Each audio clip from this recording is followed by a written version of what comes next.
Astra agritech వారి jet growth promoter ప్రత్తి మరియు మిరప పంటకు పోషణ, పంట ఎదుగుదల, అధిక పూత, కాత, అధిక దిగుబడి, పంటకు ఆరోగ్యాన్నిస్తుంది. వేరు వ్యవస్థ వృద్ధి చేస్తుంది. Astra agritech private limited, Hyderabad. Phone 6309297158. అందరికీ నమస్తే అండి. అమరావతి మునిగిందా లేదా?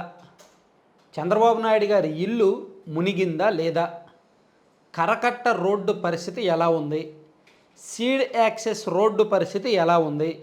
అమరావతి సచివాలయానికో, అసెంబ్లీకో, హైకోర్టుకో వచ్చి వెళ్ళాలి, రాకపోకలు సాగించాలనుకున్న వాళ్ళకి పరిస్థితి ఎలా ఉంది? భవిష్యత్తులో ఏమైనా వీటికి వరద ముప్పు ఉందా? ఇవన్నీ కూడా ఈ వీడియోలో ఉన్నట్టు డిస్కస్ చేస్తాను. యాక్చువల్లీ నేను నిన్న అమరావతి వెళ్ళాను. మీ అందరూ చూసే ఉంటారు. నిన్న గుండు సూది ఛానల్లో నేను ఆ వీడియోస్ వేసాను. ఆ వీడియోస్ బాగా వైరల్ అయ్యాయి.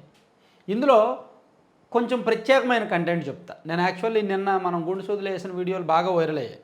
చూడండి, అది అమరావతి వీడియో 2,23,000 వ్యూస్ వచ్చాయి. అమరావతి ఫ్లడ్స్, అలాగే ఇంకోటి కూడా దాదాపుగా 1,00,000 వ్యూస్ వచ్చాయి. సో ఇప్పుడు ఈ వీడియోలో నేనేం చెప్తానంటే, అమరావతిలో ఉన్న సమస్యలేంటి, తక్షణం పరిష్కరించాల్సిన అంశాలేంటి, చంద్రబాబు నాయుడు గారి ఇల్లు నిజంగా మునిగిందా లేదా, ఈ సబ్జెక్టులన్నీ నిన్న చెప్పలేదు, ఇప్పుడు నేను చెప్తాను. సో నిన్న మీరు ఆ వీడియోలో చూసే ఉంటారు. జస్ట్ నేను ఎక్స్ప్లెయిన్ చేసి మళ్ళీ ఈ కంటెంట్లోకి వెళ్తాను. నిన్న మీరు చూసే ఉంటారు. బిల్డింగ్లు చూసాం కదా, అక్కడ నీళ్ళు ఇదిగోండి. అంటే ఆ వీడియో చూసిన వాళ్ళు చూడవచ్చు. బిల్డింగ్లు మధ్యలో కన్స్ట్రక్షన్ మధ్యలో ఆపేసిన బిల్డింగ్లు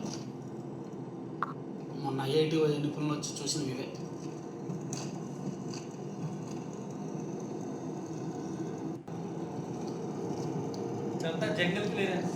ఇదంతా జంగిల్ క్లియరెన్స్ అది చూసుకున్నాం కదా, ఇదంతా అనమాట. సో అది చూడొచ్చు. లాస్ట్లో హైకోర్టు కూడా చూపిస్తా. ఇది హైకోర్టు వెళ్ళే రోడ్డు. ఇది ఆ పక్కన జంగిల్ క్లియరెన్స్కి సంబంధించి ఇదంతా. సో నీటిలో మునిగిందా లేదా అనేది మనం ఇక్కడ చూస్తే అర్థమవుతుంది.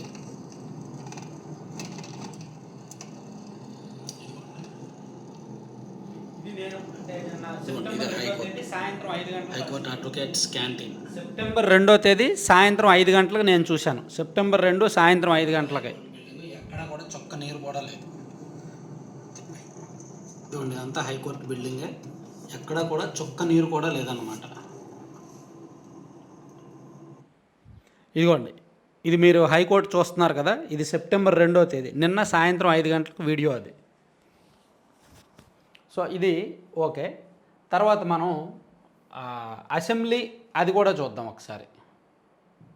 ఇదిగోండి, ఈ వీడియోలో కూడా మీరు, ఇది అమరావతిలో అత్యంత కీలకమైన ఊరిది వెలగపూడి నుంచి నేను సచివాలయానికి వెళ్ళాను.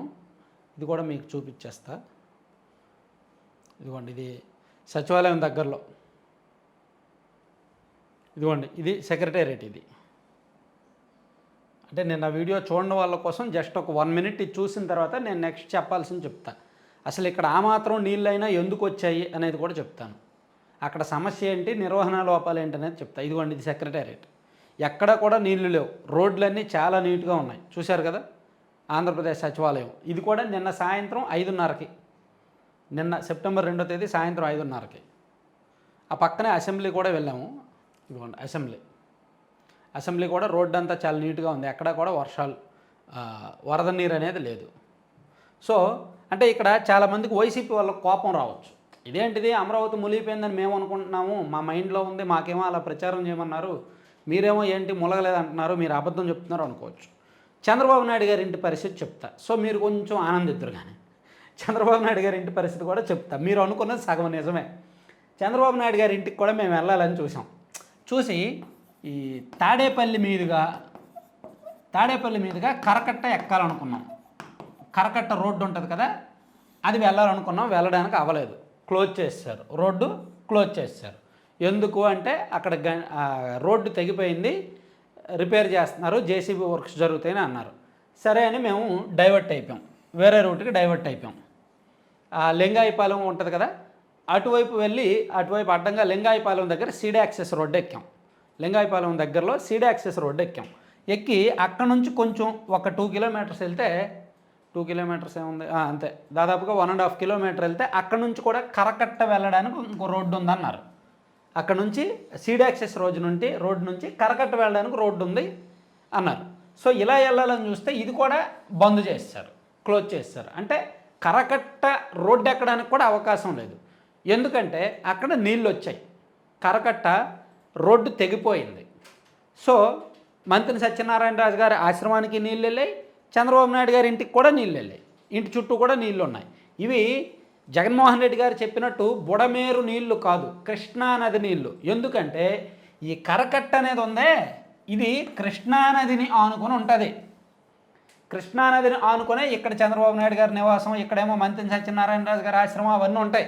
దీని మీదుగా మనం ఇలా వస్తే ఈ హైకోర్టు ఇవంతా వెళ్ళొచ్చు. సో ఇక్కడ నీళ్లు చుట్టుముట్టాయి, ఇక్కడ కూడా నీళ్లు చుట్టుముట్టాయి. సో చంద్రబాబు నాయుడు గారి ఇంటికి నీళ్లు చుట్టుముట్టాయి, అలాగే ఈ కరకట్ట మీద కూడా నీళ్ళు వచ్చాయి.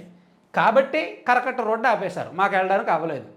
So secretariat safe, seed access road safe, high court safe, assembly safe, seed access road ఏమీ అవ్వలేదు. ఓన్లీ చంద్రబాబు నాయుడు గారి నివాసం కరకట్ట దిగువన ఉన్న కృష్ణానది ముంపు వలన మాత్రమే వీటిల్లోకి నీళ్ళు వచ్చాయి.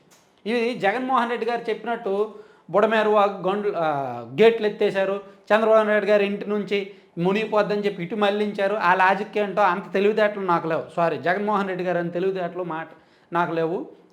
అవి ఎలా వెళ్తాయి కూడా నాకైతే తెలియదు, నాకు అంత సబ్జెక్ట్ లేదు. నాకు తెలిసింది ఓన్లీ ఈ చంద్రబాబు నాయుడు గారి ఇంటికి ఇదంతా కూడా కృష్ణానది కరకట్ట మీద ఉన్నాయి కాబట్టి కృష్ణానది ముప్పే అది. సో అక్కడ వరకు చెప్పాను కదా. ఇప్పుడు ఇంకో కీలకమైన పాయింట్ చెప్తా. ఇప్పుడు అమరావతి ఇప్పుడు ఈ పరిస్థితుల్లో ఉండడానికి కారణం ఏమిటి? అసలు అమరావతి సేఫేనా? గట్టిగా వర్షాలు పడితే అమరావతిలో నీళ్లు ఎంతవరకు ఉంటాయి? నేను విట్ స్టూడెంట్స్తో మాట్లాడాను, అలాగే ఎస్ఆర్ఎం స్టూడెంట్స్తో కూడా మాట్లాడాను. అక్కడ వాళ్ళ పక్కన క్రికెట్ ఆడుకుంటున్నారు, మన సబ్స్క్రైబర్స్ ఎవరో ఉంటూ వచ్చారు, వాళ్ళు కూడా చెప్పారు కొన్ని ఫ్యాక్ట్స్, ఎస్ఆర్ఎం విద్యార్థులు, విట్ విద్యార్థులు. సో అక్కడ మొత్తం మనకు తెలిసింది ఏంటంటే అమరావతిలో పూర్తి స్థాయిలో బిల్డింగ్స్ లేవు, ఓన్లీ కొన్ని అపార్ట్మెంట్లు కదా ఉన్నాయి, ఓన్లీ కొన్ని ఎమ్మెల్యే క్వార్టర్స్, కలెక్టర్ ఐఏఎస్ ఐపీఎస్ల బిల్డింగ్లు అవి మాత్రమే ఉన్నాయి. ఇంకా పూర్తి స్థాయిలో బిల్డింగ్స్ లేవు కదా. ఓన్లీ నిజంగా అది మనం వెళ్తున్నప్పుడు ఇటు కంప్లీట్గా ఒక 90% రోడ్లు ఖాళీగా ఉంటాయి. సో మొత్తం జంగిల్ పెట్టేసింది, ఇప్పుడు ఆ జంగిల్ క్లియరెన్స్ చేశారు. సో అక్కడ ఏం జరగాలి? మనకి రాకపోకలు, జనావాసాలు ఉండాలి. ఎప్పుడైనా సరే అక్కడ కొత్తగా ఒక నగరాన్ని నిర్మిస్తున్నప్పుడు అది అండర్ కన్స్ట్రక్షన్లో ఉంది కాబట్టి అక్కడ జనావాసాలు లేరు కాబట్టి రోడ్లు మాత్రమే ఉన్నాయి, డ్రైనేజీలు కూడా లేవు, డ్రైనేజీ సిస్టమ్ కూడా లేదు, రోడ్లు మాత్రమే ఉన్నాయి. రోడ్లు అద్భుతంగా ఉన్నాయి, ఒక్క గుంత కూడా లేదు, అద్భుతమైన రోడ్లు ఉన్నాయి, పక్కన ఫుట్పాత్లు ఉన్నాయి, డ్రైనేజీ లేదు. మేబీ అక్కడ అండర్ గ్రౌండ్ డ్రైనేజీ కడతారేమో, అండర్ గ్రౌండ్ డ్రైనేజీ పెట్టినా సరే బెటరే. సో డ్రైనేజీ లేకపోవడం వలన అక్కడ వర్షం పడినప్పుడు ఒక పూట వరకు నీళ్ళు ఉంటాయి, ఆ తర్వాత నీళ్లు రోడ్డు మీద నుంచి పక్కన ఏంటది జంగిల్ అన్నాం కదా, అందులో పొలాల్లోకి వెళ్ళిపోతాయి, అంతే తప్ప రోడ్డు మీద అయితే నీళ్లు నిలవవు. సో డ్రైనేజీ సిస్టమ్ ఉంటే ఆ సమస్య కూడా ఉండదు. అలాగే జనం రాకపోకలు ఎక్కువగా ఉంటే, జనావాసాలు వచ్చేస్తే, అక్కడ కొంచెం సందడిగా ఉంటే ఈ సమస్య అనేది ఉండదు. మరోవైపు బిల్డింగ్స్ కూడా లేవు కాబట్టి అక్కడ బిల్డింగ్స్ కూడా కడితే ఈ సమస్య ఉండదు. హౌస్ హోల్డ్స్ అంటే ఇదే జనావాసాలు.